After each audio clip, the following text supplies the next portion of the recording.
Salut à toutes et à tous. Alors je m'excuse, désolée déjà, je sais que ça peut peut-être énerver certains, cette luminosité sur le côté, etc. Bon bref, peu importe, mais j'avais envie d'être assise sur mon canapé et de profiter un tout petit peu de ces rayons de soleil. Oh là là, ça fait tellement de bien.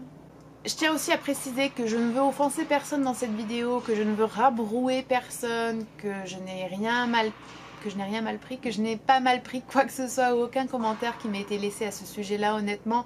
Et je comprends que la plupart de ces personnes n'ont sans doute aucune mauvaise intention lorsqu'elles publient ce genre de commentaires, mais voilà, je pense qu'il est quand même important de préciser en quoi c'est pas forcément approprié et en quoi c'est pas forcément non plus positif et voilà, donc ça me tient à cœur d'en parler et c'est ce que je vais faire. Ce dont j'ai envie de parler, vous l'aurez sans doute compris avec le titre, c'est de ces commentaires qu'on m'a déjà laissés, qu'on me laisse à chaque fois que j'aborde certains sujets.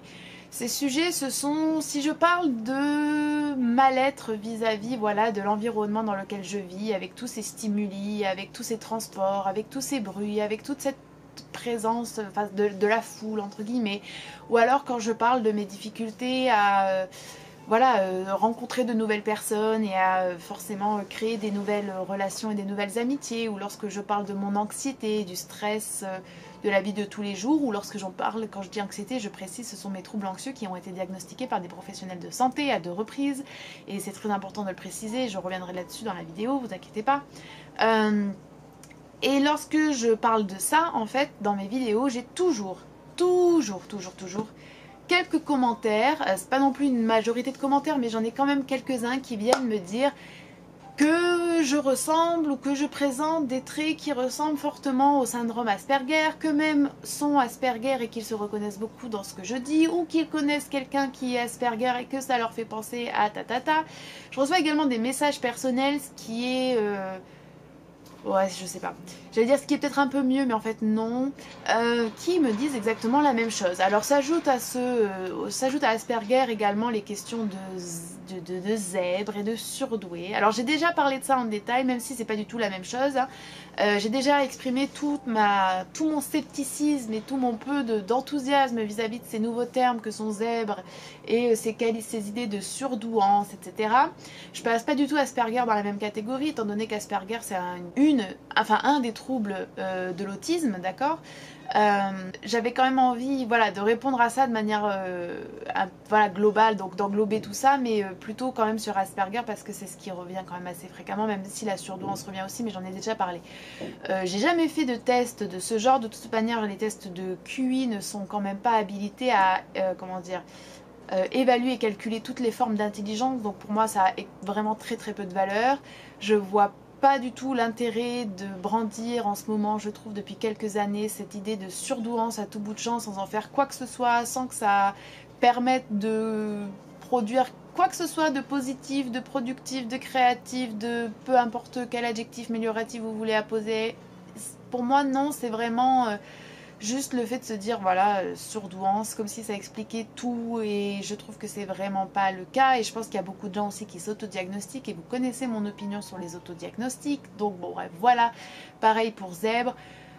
Bon, moi en gros, je trouve qu'il y a beaucoup de pseudosciences derrière tout ça, et de pseudosciences pas forcément utiles, de pseudosciences qui est encore une fois basée sur des idées qui je trouve sont fortement présentes dans nos sociétés assez capitaliste, et beaucoup de gens sont pas du tout d'accord avec moi. À chaque fois que j'ai abordé ce sujet là, ils m'ont dit que je comprenais rien, que c'était pas du tout comme ça qu'il fallait voir la surdouance. Ok, voyez-la comme vous voulez, il n'y a aucun souci, je veux pas forcer personne à croire comme moi. D'ailleurs vous aurez remarqué que je n'en parle jamais moi-même, c'est juste que je suis obligée d'y répondre vu qu'on m'en parle assez souvent. Mais voilà, c'est mon opinion, j'ai le droit de l'avoir. J'ai pas envie en fait de voir des commentaires sur cette vidéo m'expliquant ce qu'est la surdouance, parce que j'ai déjà eu des commentaires sur ça, ça m'a pas convaincu, peu importe, voilà. Ce que je trouve plus intéressant et quand même plus complexe, c'est justement les personnes qui viennent me parler d'Asperger, parce que Asperger c'est une vraie condition, je veux pas dire que c'est une maladie, c'est juste une vraie condition, un vrai état neurologique dans lequel se trouvent certaines personnes et qui a des caractéristiques bien précises et qui influencent et dirigent entre guillemets leur vie d'une certaine manière. Pas dirige dans le sens où ils n'ont aucun contrôle, mais qui oriente, j'ai envie de dire, voilà, plutôt, c'est plus approprié. Et parmi ces caractéristiques quand même très importantes et cruciales pour être Asperger, il y en a plusieurs, dont des centres d'intérêt très très spécifiques, des comportements répétitifs, de grandes difficultés à communiquer avec les autres et surtout une incapacité presque, en tout cas naturellement, sans passer par l'apprentissage, à comprendre, reconnaître, et ressentir et déceler chez l'autre notamment les différentes émotions.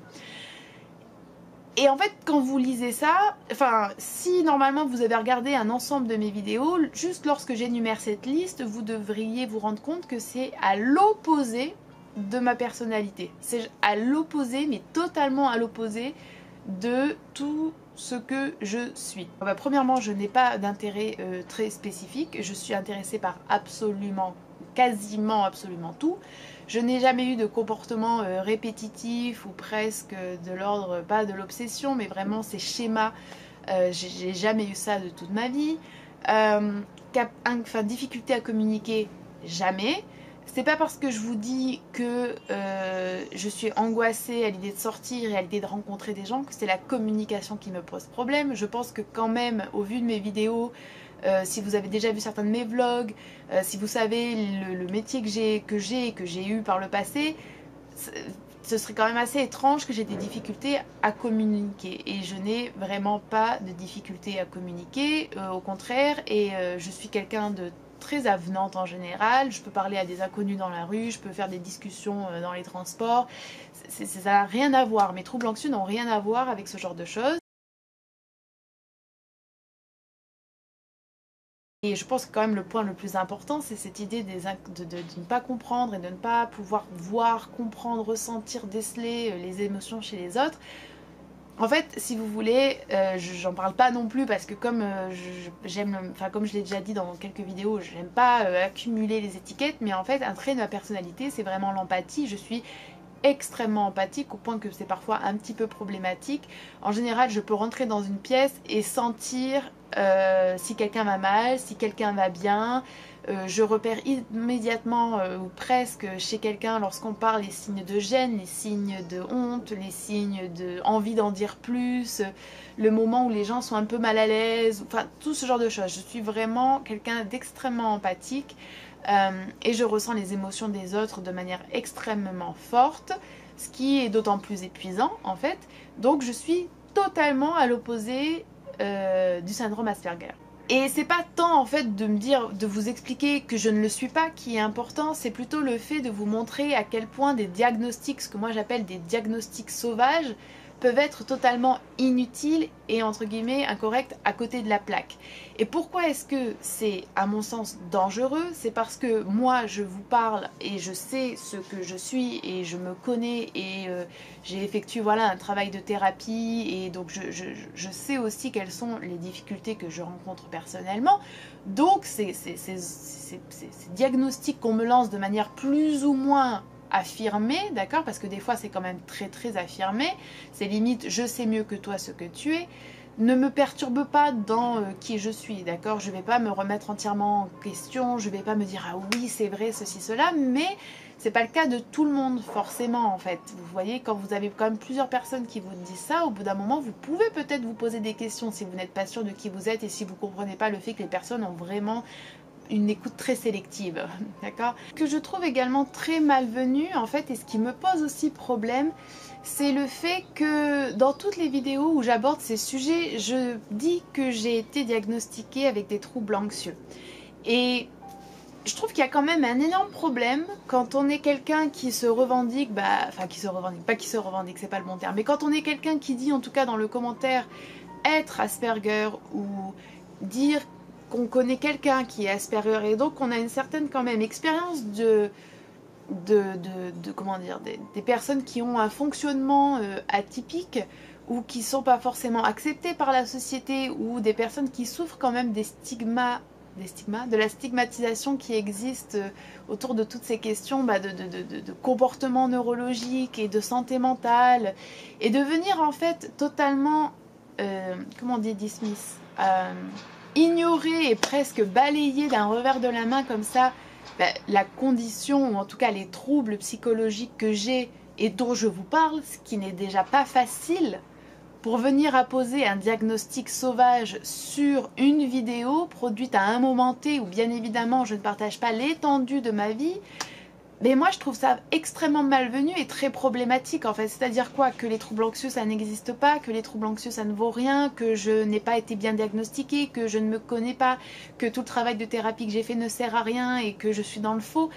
Alors attention, je ne dis pas que tous les diagnostics posés sont bons dès le début. Je ne dis pas qu'il ne peut pas y avoir d'évolution dans les diagnostics, mais ce que je vous dis, c'est que quand même, à partir du moment où quelqu'un vous dit « j'ai vu plusieurs professionnels de santé, a été posé un diagnostic avec lequel je suis en accord dans le sens où oui, je m'y reconnais, oui, je pense que c'est cela, et oui, les différents les différents outils qu'on a utilisés, que ce soit de la thérapie par la parole, des thérapies comportementales, etc., ont fonctionné et ont donné des résultats, donc ça accrédite encore plus ces diagnostics, ben, pourquoi venir dire « je pense que tu as ça » en fait?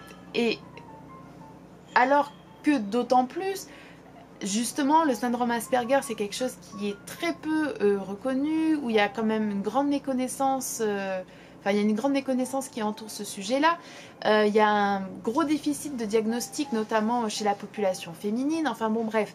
Est-ce que c'est vraiment la bonne attitude à avoir que de laisser ce genre de commentaires extrêmement vagues, extrêmement incorrects, extrêmement inappropriés, qui ne se basent sur rien, où il n'y a vraiment aucun cheminement scientifique ou de preuves et de recherche et de méthodologie, en gros tout simplement, sur des réseaux sociaux? Est-ce que c'est comme ça qu'on fera progresser la visibilité et les connaissances autour d'Asperger? Je ne pense pas. Donc en fait c'est vraiment un comportement qui me met extrêmement mal à l'aise pour toutes ces raisons. Je trouve ça extrêmement énervant en fait, parce que j'ai l'impression de devoir toujours me justifier justement sur mes troubles anxieux, alors que franchement j'ai autre chose à faire, et que quand vous dites une fois, deux fois non je n'ai pas ça, alors je comprends bien que tout le monde ne regarde pas toutes les vidéos, mais au bout d'un moment c'est lourd et j'ai du mal à comprendre que les gens ne se rendent pas compte d'à quel point c'est intrusif. C'est-à-dire que quelqu'un, c'est pas comme si j'étais là en train de vous parler d'un mal-être, en train de vous parler de comportements que j'ai, que je ne comprends pas, qui me laissent perdue. Et à la limite où là vous pourriez, un partage d'expérience, on pourrait dire oui, eh bien peut-être qu'il y a cette piste que tu devrais explorer, ou si ça t'intéresse, tu pourrais rechercher des informations sur tel ou tel syndrome ou trouble ou condition. Non, là il y a quelqu'un qui vous dit je sais que j'ai ça, je suis en accord avec ces diagnostics qui ont été posés à plusieurs moments, j'ai fait ceci, j'ai fait cela, voilà, et en plus vraiment, et je veux dire, il n'y a pas photo quoi, mes troubles anxieux c'est presque sorti du textbook quoi, du manuel. Donc, et pourtant les gens viennent forcer avec des diagnostics sauvages et encore une fois des formes d'auto-diagnostic, dans le sens où ils ne sont pas des professionnels de santé. Et ça c'est vraiment une mode et un effet que je trouve extrêmement problématique, c'est cette tendance à l'autodiagnostic et cette tendance à l'entre-diagnostic sur les réseaux sociaux. Il faut savoir que les conditions psychologiques ou les syndromes X ou Y ne se manifestent pas de la même façon chez les personnes, en fonction de l'âge, en fonction du genre, en fonction de l'environnement, qu'il y a vraiment des spécificités propres à chaque individu et que ce n'est au grand jamais, jamais avec une vidéo que vous pourrez déceler ceci ou cela chez quelqu'un. Et il faut vraiment, à mon sens, arrêter avec cette banalisation de la science qu'est la psychologie ou qu'est la psychiatrie. On n'est pas tous psychologues, on n'est pas tous psychiatres, et ok c'est bien de ne pas avoir une confiance absolue dans le corps médical et de soi-même se renseigner, mais il faut aussi, je pense, au bout d'un moment arrêter, parce que c'est ça aussi qui participe à la dépréciation et au manque d'estime et de légitimité et de crédibilité, non seulement de ces sciences, mais des maladies mentales et des personnes qui portent telle ou telle condition. C'est ce genre d'attitude vraiment, je ne sais pas comment l'expliquer, mais brouillon, assez immature, qui fait que forcément je pense qu'il y a aussi des personnes qui qui sont méfiantes ou qui sont sceptiques, parce que moi je lirais ce genre de commentaires en n'ayant aucune idée de quoi que ce soit. Je trouverais ça très étrange qu'il y ait ce commentaire sur internet publiquement à quelqu'un que cette personne de toute évidence ne connaît pas et qui ne dit pas du tout ça dans la vidéo. Enfin bon bref, donc voilà, je tenais vraiment à faire cette vidéo pour répéter une bonne fois pour toutes que non, je ne suis pas Asperger, que je n'ai absolument rien en commun avec cette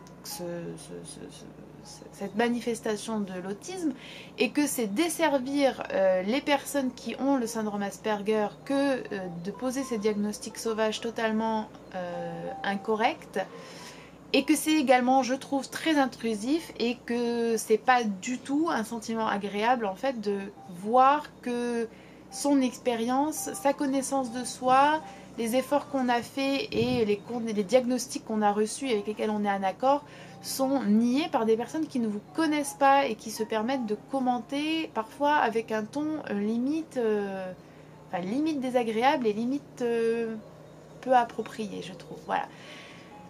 Écoutez, c'est un peu tout ce que j'ai à dire à ce sujet-là. Je pense que vous aurez compris que c'est un sujet quand même assez sensible et qui est... J'ai tous les mots qui me viennent en anglais aujourd'hui, je sais pas pourquoi.